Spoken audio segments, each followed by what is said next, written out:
Capítulo octavo. 1955. La marcha al puerto de Sagunto y la vuelta al pueblo, pero de vacaciones. El día 2 de enero de este año partimos de Gea y llegamos al puerto de Sagunto dos familias juntas. La de Ramón Sánchez el sastre, que además de agricultor era peluquero en el pueblo, y la de Julián Alamán el bernardino. Llegamos de noche y mi familia ocupó la vivienda número 40 de la calle del Mar, y la del tío Ramón el número 42.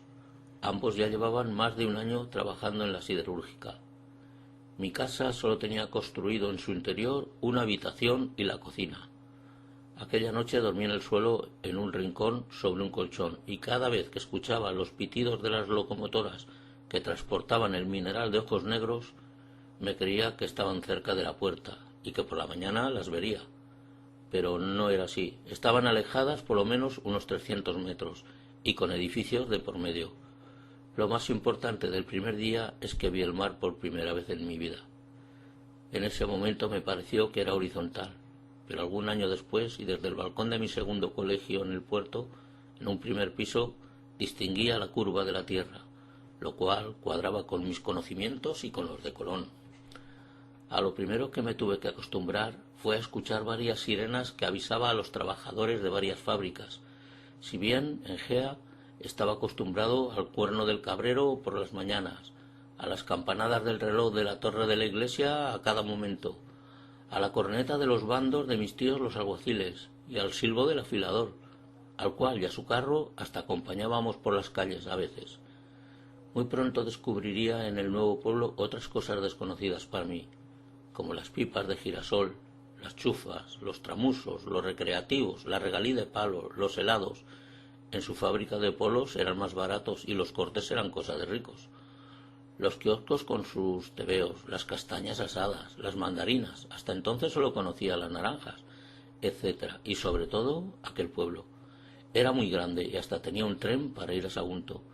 Yo solo conocía los cacahuetes de casa del tío Soguero y el helado de mantecado que los niños nos comprábamos en la puerta de la plaza de toros cuando las fiestas de Gea. Y, por supuesto, los caramelos y el turrón. Mi padre y el tío Ramón habían llegado año y pico antes, estando hospedados en casa de los chicutos. Recordad que unos años atrás indiqué que toda esta familia había marchado al puerto. Ambas personas, que también eran primos, habían comprado los solares para sus futuras casas y seguido el levantamiento de la obra. Ahora, periódicamente, venía un albañil a casa y junto a mi padre continuaban con la obra. Habitaciones, aseo, barandilla y escalera de la terraza, etc. Por fin teníamos cobijo propio. Curioso resultó cómo me dirigía a los mayores de allí. Si era a los geanos mayores que vivían en el puerto, tío o tía, salvo alguna excepción. Al resto, señor o señora. Los chicutos me presentaron a dos niños de mi edad, José María y Emilio. El primero marchó a los pocos años a París con un tío escultor a aprender dicho oficio, y se mató cuando tenía 20 años con un coche por exceso de velocidad en los Campos Elíseos, según me contó Emilio, con quien mantendría amistad, llegando en el futuro a trabajar en la misma empresa, Altos Hornos del Mediterráneo. Dos recuerdos de estos nuevos amigos. Emilio viviría rodeado de viviendas de geanos. Detrás de su casa, en la calle de las Barcas, vivía la geana Sofía. A ella y a su marido Fidel no les llamaba tíos, no sé por qué. Mientras que en la calle de Sagasta, a su derecha, los chicutos, y posteriormente a su izquierda levantaría vivienda el tío Severiano. Mi nuevo amigo José María tenía un juguete que le habían dejado los Reyes Magos. Era un cadaco, una caja de piezas de plástico con las cuales podías construir un carro con su caballo o una escalera, etc. Me dejaba jugar con él y solía decirle: «¿Cuánto me gustaría tener un juguete como este?». A mí me habían dejado un juego de parchís. Los domingos iba al cine con ellos y mi padre tardó unos 2 meses en encontrarme en nuevo colegio, lo que me faltaba. Antes de continuar, quería contar lo que siempre he considerado el milagro de Reyes Magos valencianos. A los pocos días de su festividad recibimos la visita en casa de dos primos de mi madre, los cuales tenían una tienda de tejidos en la avenida Burjasot, en Valencia. Vinieron con una moto Lambretta y traían un regalo para mí. ¿Qué creéis que podía ser? Pues sí, era un cadaco. Recordaron lo bien que siempre se lo habían pasado en las fiestas de Gea con sus primas, y sobre todo con mi madre y su hermano Vitorino. Este último hasta dejaría los sueños de ser fraile. Hablando de mi tío Vitorino, este nos había solicitado que visitáramos a unos conocidos suyos, los Ortiz, los cuales vivían en el puerto, en la avenida 9 de octubre, frente al camino del Trenillo, para tener más personas conocidas en dicho pueblo. Hacia allí nos dirigimos mis padres y yo, en nuestra primera visita y salida. Tras hacer las presentaciones, para hacer una gracia conmigo, me dieron un pedazo de calabazate, y cuando me preguntaron si me gustaba, les contesté que parecía mierda de gato. A mis padres no les quedaron ganas de hacer conmigo más visitas a otras personas. Recuerdo que el día de San José, mi padre me llevó por primera vez a una mascletá en la plaza de la Marina y nos pusimos en la esquina, comercio de Molina, debajo de la que sería mi primera escuela en el puerto y a 4 metros de los petardos. Creo que aún estoy corriendo. Por cierto, un año de aquellos ocurrió un hecho que hizo que mi padre estallara con todo su genio. Había salido de trabajar a las 6 de la mañana y acababa de acostarse y coger el sueño cuando pasaron por la calle los falleros tirando los cohetes de la Despertá. Pusieron uno en la ventana de la habitación de mis padres, rompiendo incluso el cristal al explotar.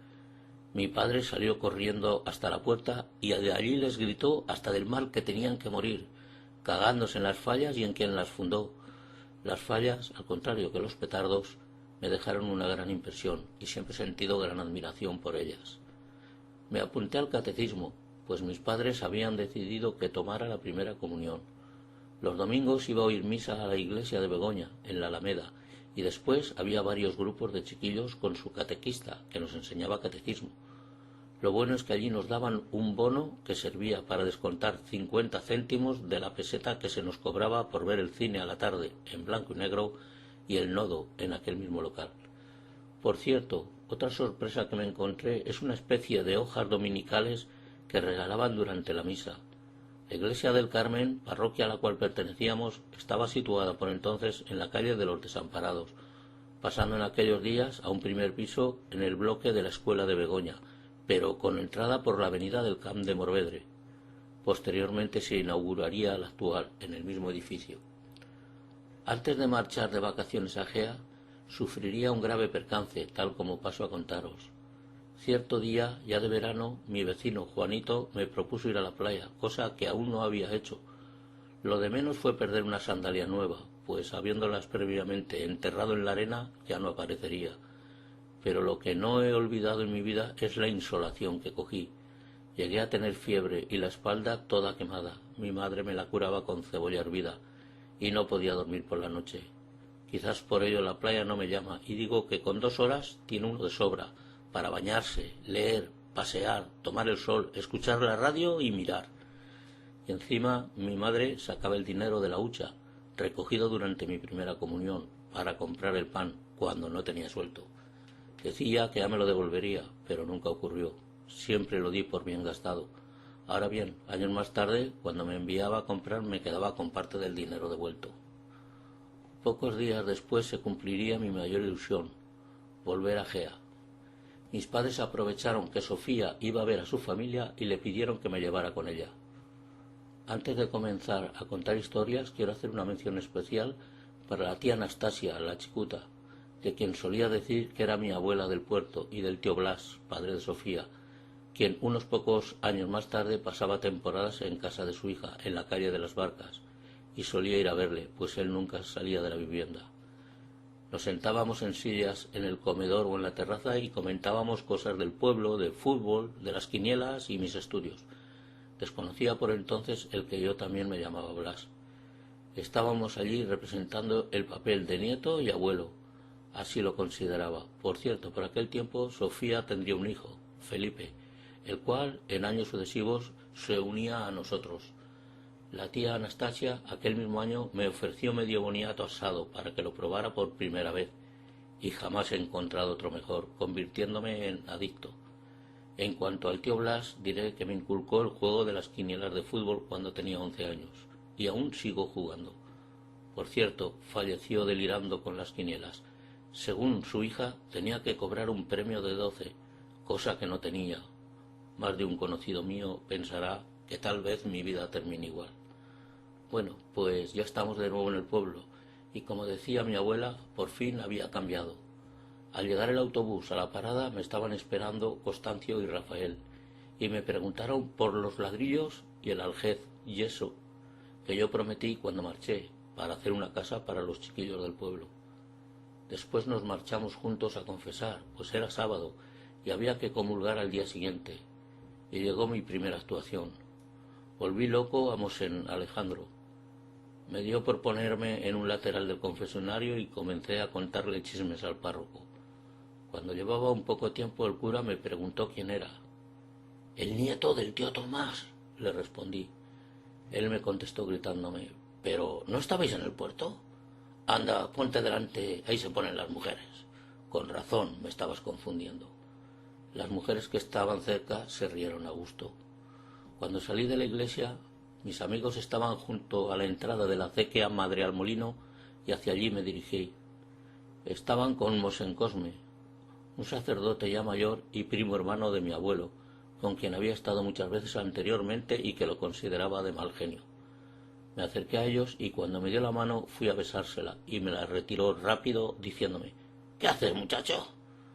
«Besarle la mano. En el puerto de Sagunto se la besamos a los curas y además les llamamos padre», le contesté mientras todos los chiquillos se reían, respondiéndome: «Padre, padre, qué modas».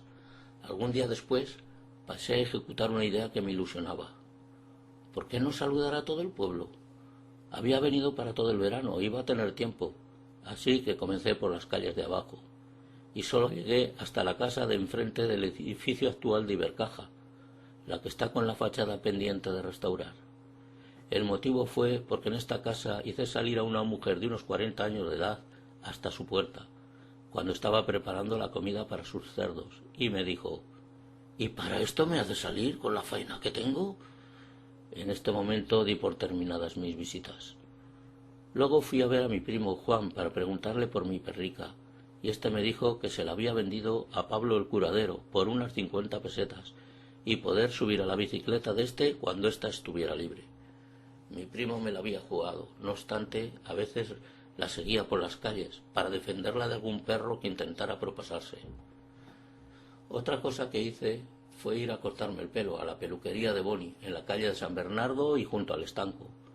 No sé por qué motivo no me lo había cortado el tío Ramón en el puerto. Observé que en la pared Boni tenía puestos los precios y el que cuadraba con lo que yo creía que me cobraba el tío Ramón, si bien le pagaban mis padres, era el corte a Le Parisien, así que pedí ese estilo. «¿Tú sabes lo que quieres?», me preguntó Boni, y yo, cabezón, y por hacerme el tontico delante de los presentes, dije que sí. «¿Le Parisien? ¿Le Parisien?». Cuando Boni abrió un cortafuegos en el centro de mi cabeza, lo primero que pensé es que menos mal que mi padre no estaba en Gea. La única vez en mi vida que he llevado la cabeza sin apenas pelo, ni durante el servicio militar. No había traído ladrillos del puerto, pero en los siguientes días los chiquillos preparamos 2 casetas, donde cabíamos hasta 4 niños. Utilizamos piedras para la pared y maderas. Nos llovió y allí permanecimos. Además, una estaba sobre la era de la tía Joaquina, la tendera, hoy día Barrio Verde, y por allí había gallinas, por lo que no nos faltaron huevos. La otra estaba ubicada en un solar que tenía un muro de piedra de 1 metro aproximadamente de altura, junto a la casa posada del molinero en la carretera, junto al barranco del curadero. Hoy día es una nave. Aquí teníamos fruta y bocadillos que nos traíamos, pero con la construcción que más disfrutábamos era con la arcilla de la cueva que hay entre la actual fábrica de tambores y la casa de los Perdigones, en la carretera. Algunos chiquillos más mayores realizaban verdaderas obras de carros, caballos y camionetas que yo envidiaba. De este lugar en la carretera también recuerdo, al menos en 2 ocasiones, que cuando el obispo subía de Teruel hacia Albarracín y estábamos por la sala de espera del autobús o en su proximidad, éste no mandaba parar el coche a su chofer hasta el arcillero, pese a que nos veía saludarle.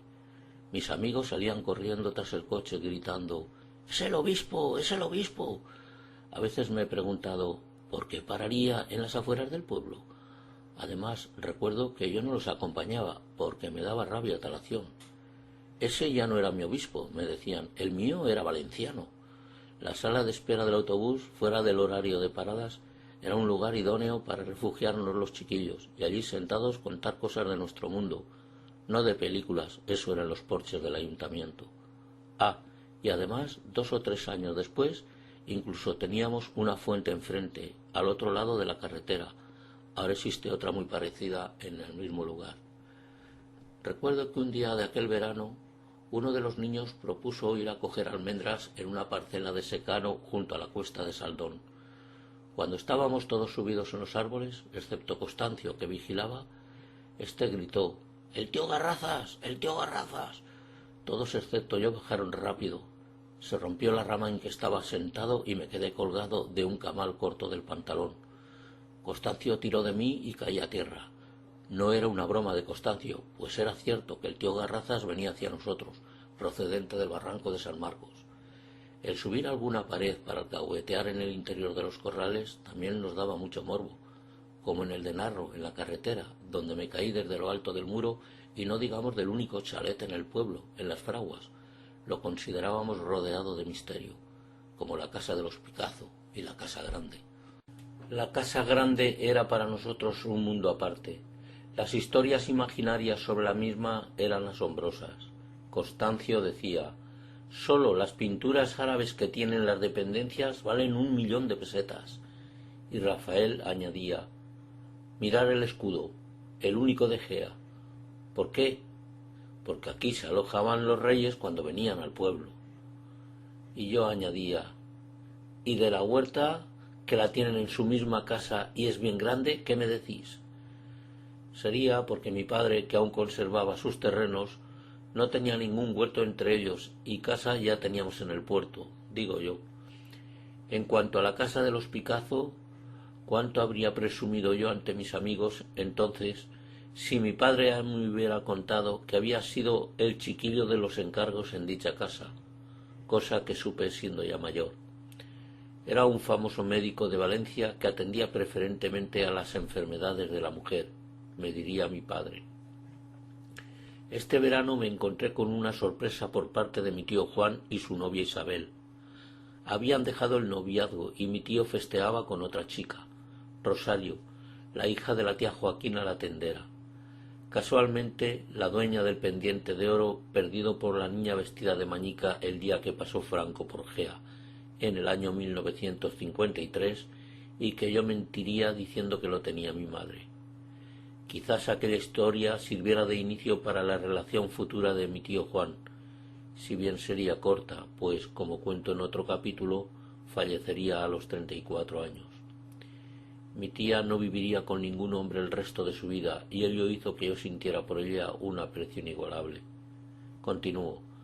Las dos familias, para estrechar lazos, decidieron hacer una visita al Albarracín, que estaba en sus fiestas patronales en septiembre.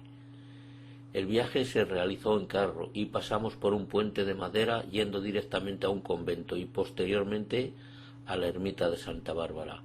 Por la tarde asistimos a una corrida de toros en la plaza del ayuntamiento, donde no vi casi nada, lo contrario que ocurría en Gea. Cuando ya de mayor visité los mismos lugares lo recordaría.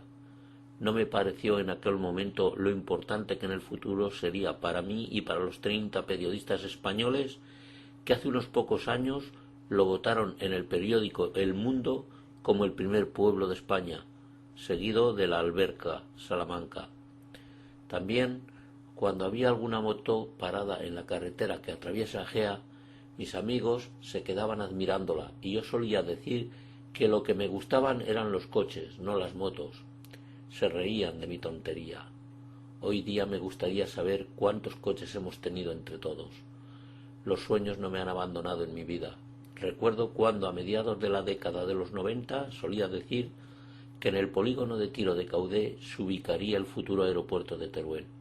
Ni Julio Verne se lo habría imaginado. Posteriormente lo propondría en las Cortes un tal Doñate, diputado por Teruel, o cuando mi hijo me quitó la idea de comprar los dominios de viajesespaciales.com y navesespaciales.com.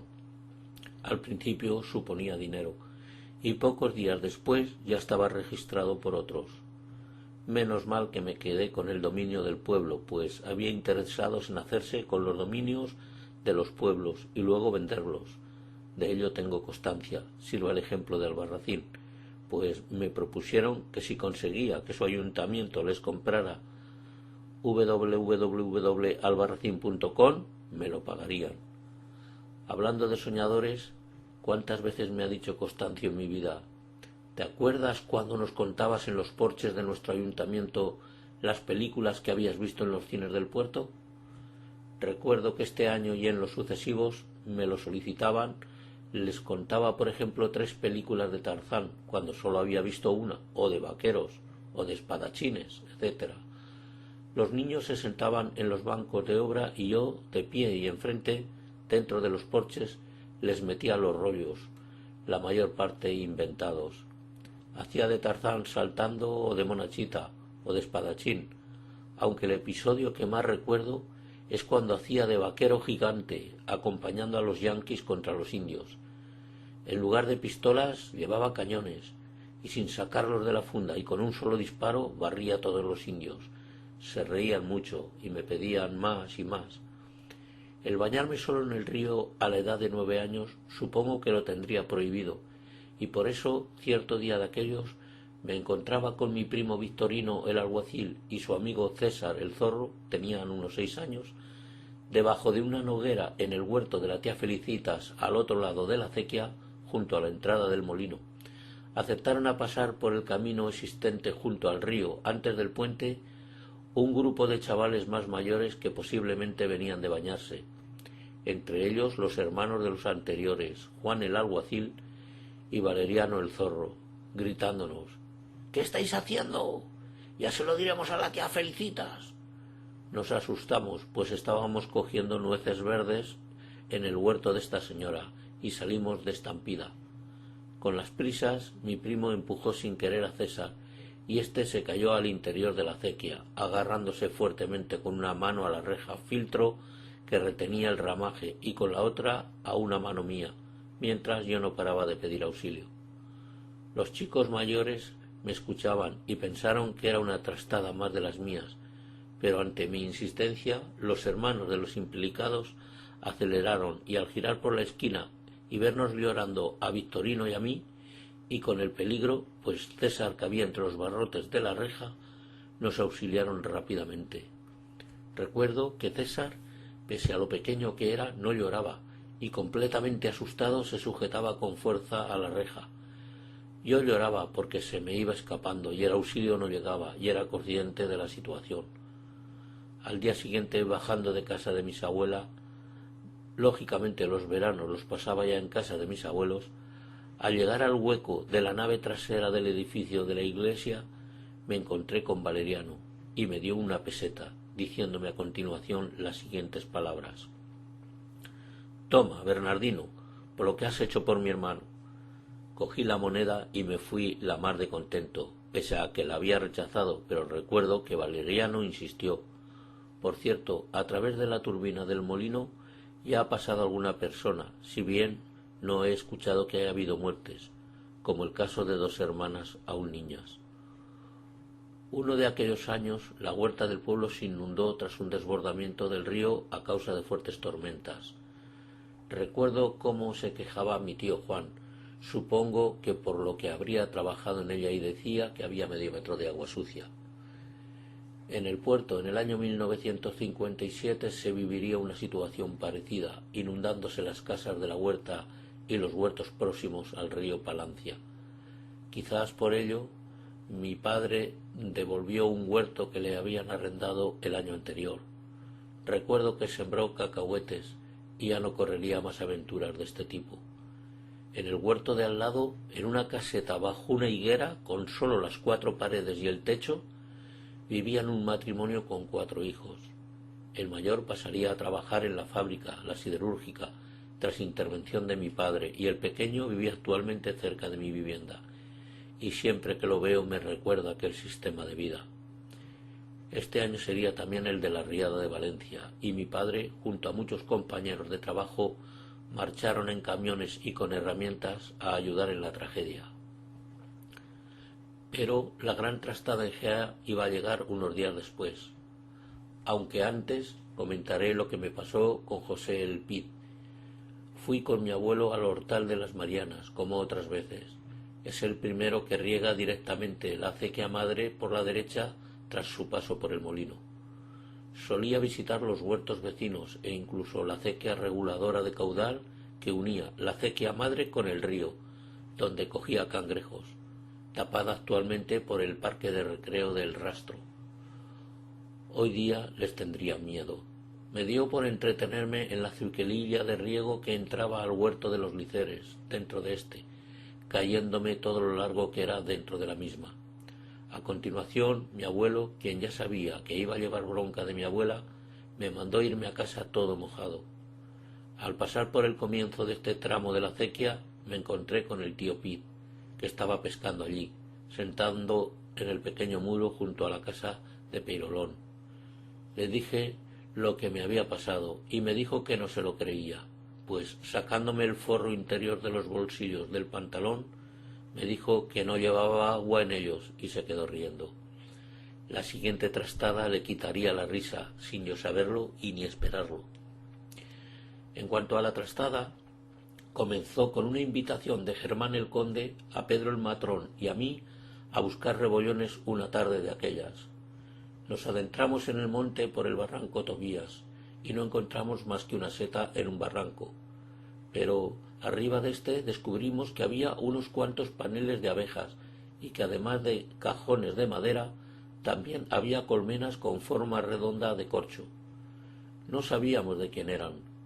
Germán se puso a filosofar, le gustaba mucho hacerlo, sobre el peligro de las colmenas y sus abejas, advirtiendo de que allí sólo se podía subir una persona preparada.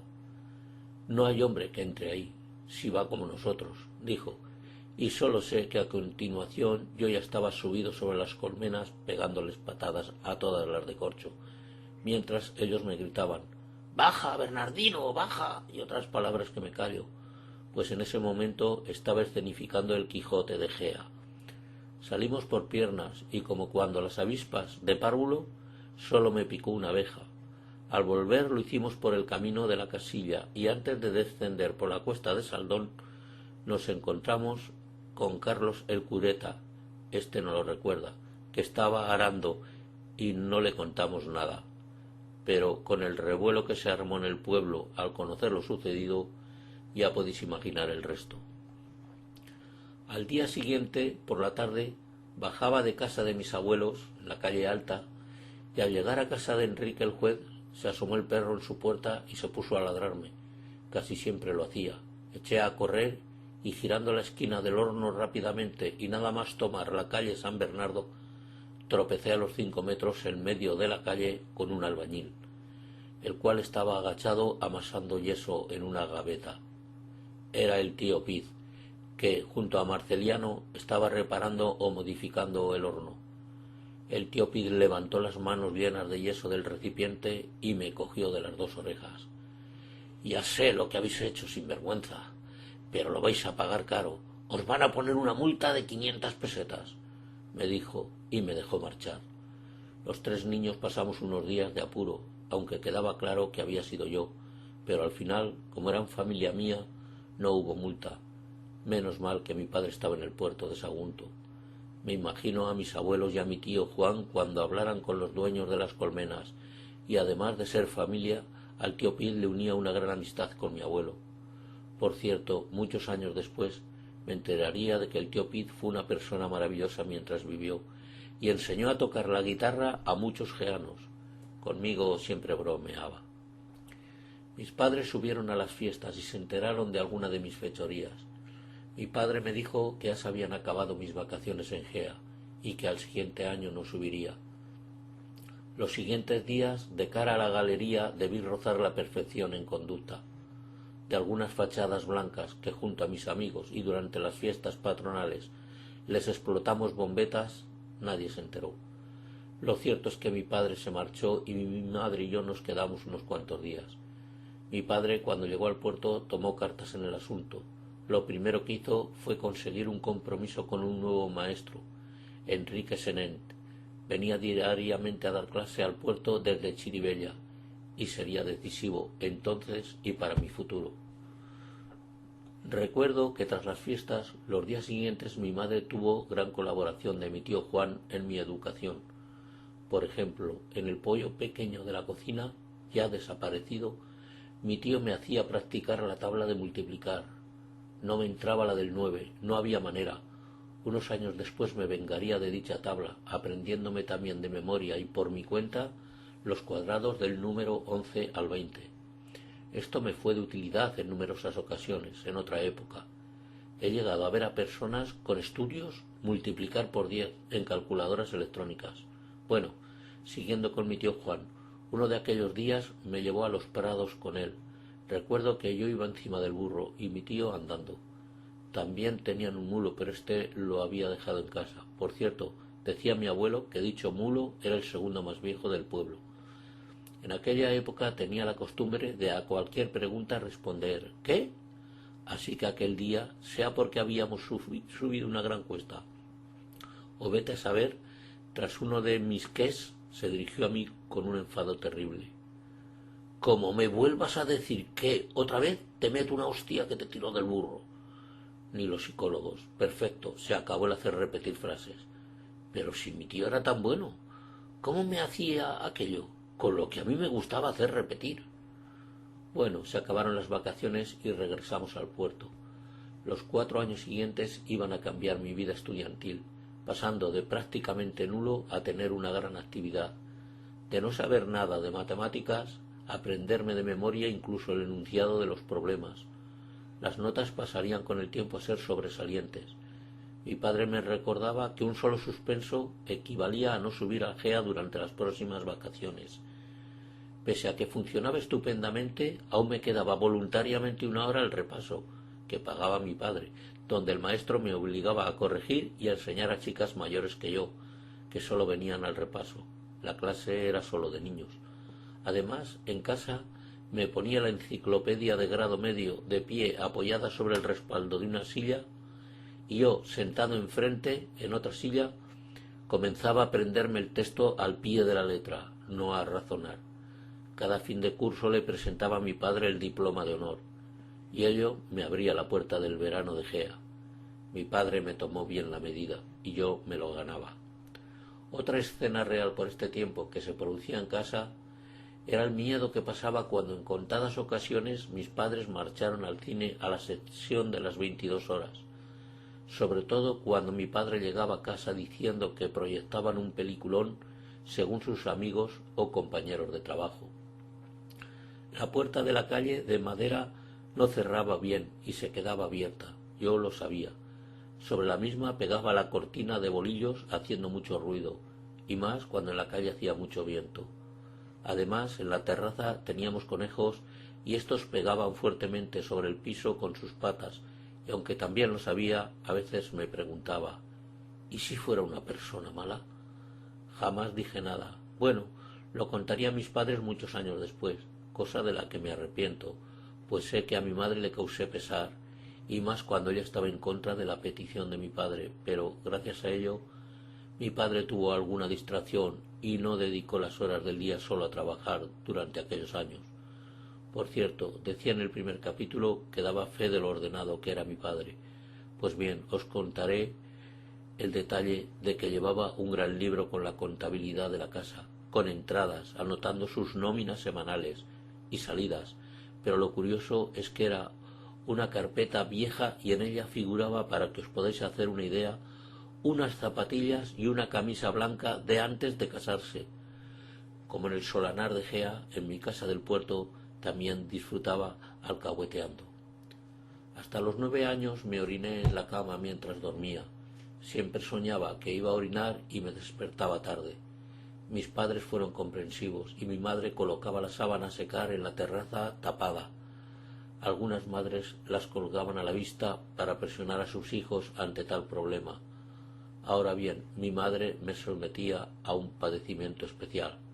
Este se daba cuando comenzaba a tejer un jersey de lana para mí.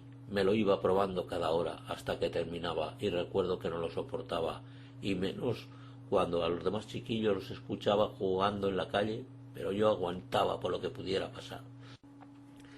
El tío Ramón conseguiría que sus hijos entraran en las escuelas de Begoña, propiedad de Altos Hornos de Vizcaya, cosa que mi padre no pudo al ser yo solo. Quizá por ello Ramón y yo tendríamos amigos diferentes, aunque en la calle siempre estábamos jugando juntos. A veces le he comentado a Narciso, su hermano. Recuerdo cuando estando sentados en la acera enfrente de nuestras casas, comiéndonos nuestra merienda, y tú me mostraste el interior de tu bocadillo, un plátano. Yo también los probaría por entonces, dejando atrás los sueños de la puerta de la tienda del albardero, en Gea. Mi bocadillo en día laborable en aquel tiempo siempre era de atún con olivas, que compraba en la tienda, y en casa era pan con aceite o con vino y azúcar, así que las meriendas que me preparaba mi abuela en Gea no podían ser superadas. El día de Nochevieja acudimos muchos geanos a la casa de los chicutos, y asistí asombrado a la juerga que aquella noche vivimos. Bernardo, nunca le llamé tío, quizás porque jugaba conmigo de pequeño, y el tío Severiano no paraban de contar chistes, como uno de los picantes de americanos, ingleses y españoles, del que solo recuerdo que terminaba diciendo: pues en España las mujeres mean por el ombligo, palmo más arriba o palmo más abajo. Todo el mundo reía. Mi madre y yo nos retiramos a nuestra casa, que estaba cercana, y mi padre se quedó. Félix el chicuto lo traería después completamente mareado, la única vez en mi vida que yo le vería así. Al día siguiente mi madre y yo nos reímos de lo sucedido. Lástima, ya no celebraríamos más nocheviejas así. Me quedé con las ganas de su repetición. Los geanos que vivían en el puerto hicieron que no sintiéramos nostalgia de las celebraciones de la Navidad y Año Nuevo en Gea, al menos por una noche.